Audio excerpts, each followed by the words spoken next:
Keep in mind, my friends, Republicans control all three branches of government, including both chambers of Congress, but somehow, none of this is their fault. The Democrats should know that they put the White House and the president in this position.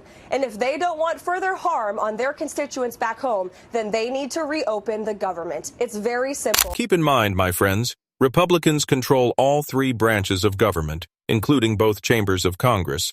But somehow, none of this is their fault. The Democrats should know that they put the White House and the president in this position, and if they do not want further harm on their constituents back home, then they need to reopen the government. It is very simple. What looked like a routine late-night monologue quickly turned into something far more uncomfortable for the White House that night, because Stephen Colbert did not simply make a joke and move on. Instead, he slowed the story down, lined up the administration's own words side by side, and let viewers watch the contradictions unfold in real time. And that decision changed the tone immediately. The sticking point of the shutdown negotiations has been health care. The Democrats want to restore some of the Affordable Care Act benefits the Republicans cut earlier this year in the big, beautiful bill. Or, as the Republicans describe it, they want to give taxpayer-funded health care benefits to illegal aliens. Because the audience was no longer reacting only to humor, they were reacting to recognition. And recognition is powerful, because once viewers begin to notice a pattern, it becomes difficult to unsee it. And that is exactly what began happening as the segment unfolded. Because what started as a joke slowly evolved into something more structured, more deliberate, and ultimately more uncomfortable for the White House. And once that recognition settled in, Donald Trump appeared to realize the challenge immediately, because this was no longer about one comment, one briefing, or one awkward answer. It was about repetition.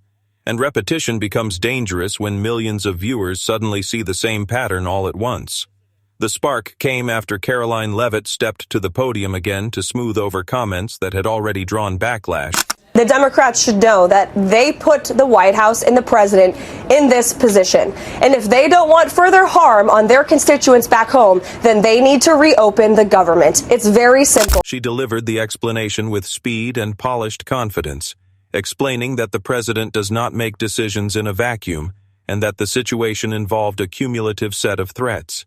And on paper, the explanation sounded structured and composed, like a familiar cleanup effort designed to calm headlines and move the conversation forward. But Colbert understood something important. These explanations often rely on speed, because when statements move quickly, audiences rarely have time to compare them carefully. But when those same statements are replayed slowly, when the pauses are longer and the contrast is clearer, the narrative begins to shift. And that is exactly what Colbert did. He rolled the footage, repeated her defense, and stacked it beside Trump's original remarks, letting the contrast speak for itself. At first, the audience laughed because comedy naturally releases tension, but as the segment continued, the laughter began to change. It became quieter, then sharper, because Colbert was not simply tossing out quick jokes anymore. He was building a structure, replaying statements, pausing between them, and allowing viewers to connect the dots themselves. And as those dots connected, the tone shifted from humor to recognition. He showed how the same explanation kept appearing whenever Trump made a controversial statement. The phrase, "he was joking," began to sound less like clarification and more like an emergency exit. And that subtle shift changed the energy of the room, because the audience was no longer surprised. They were anticipating the pattern, and then Colbert delivered the line that lit the room up. If every controversial statement becomes a joke only after backlash starts, the only people not laughing are the ones sent out to explain it. The audience erupted. But beneath the laughter there was recognition. And that was the moment the segment stopped feeling like entertainment and started feeling like exposure. Karoline Leavitt, at just 27, had already made history as the youngest White House press secretary. And Colbert leaned into that contrast, framing her not as the source of chaos, but as the person standing in front of it, tasked with making everything sound consistent. And that framing landed because it made the situation feel less like strategy and more like strain. Trump created the headlines, she carried the explanations, and as Colbert pushed further, he replayed multiple moments in sequence. Leavitt insisting something had been misunderstood, Trump saying something else entirely, the White House pivoting. Then Trump pulling the same controversy back into the spotlight again. It was not one mistake, It was a cycle, and cycles become powerful when they are visible all at once. Colbert did not need secret files or hidden recordings. He only needed the replay button. And once the pattern appeared clearly, every denial seemed thinner. Every explanation sounded more defensive, and the audience began reacting before punchlines even arrived, because recognition had replaced surprise. And in the middle of the breakdown, Colbert even glanced toward the audience and casually asked where people were watching from, briefly turning the broadcast into a shared moment. And that small detail made viewers feel involved, not just entertained, reinforcing the sense that they were witnessing something together. By the time the segment moved forward, clips were already spreading across social media. Viewers shared not just the jokes but the structure of the argument. Many commented that Colbert had done what official briefings often struggled to accomplish.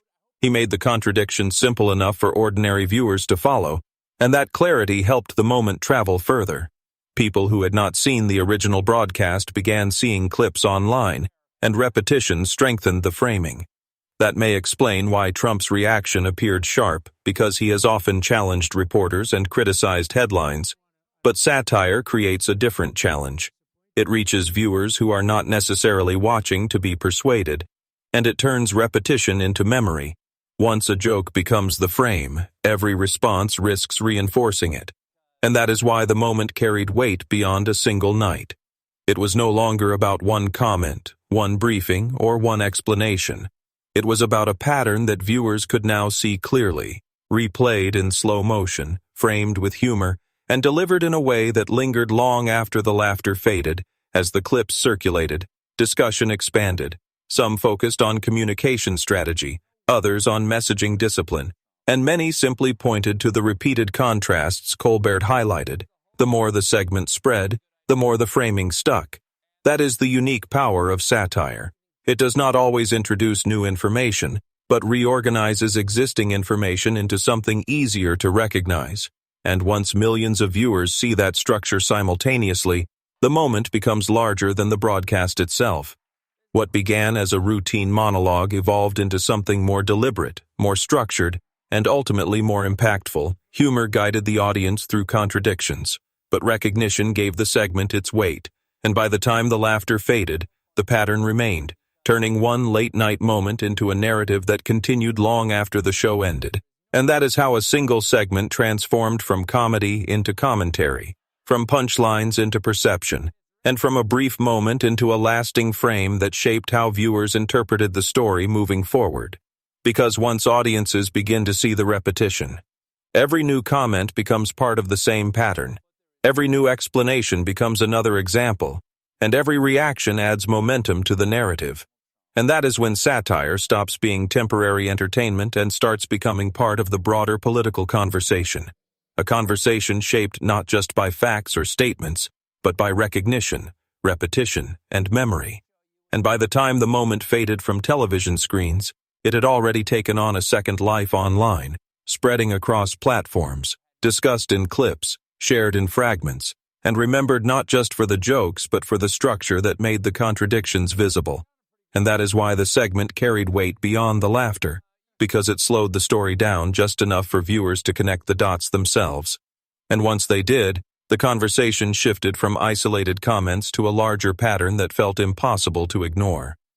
Keep in mind, my friends, Republicans control all three branches of government, including both chambers of Congress, but somehow none of this is their fault.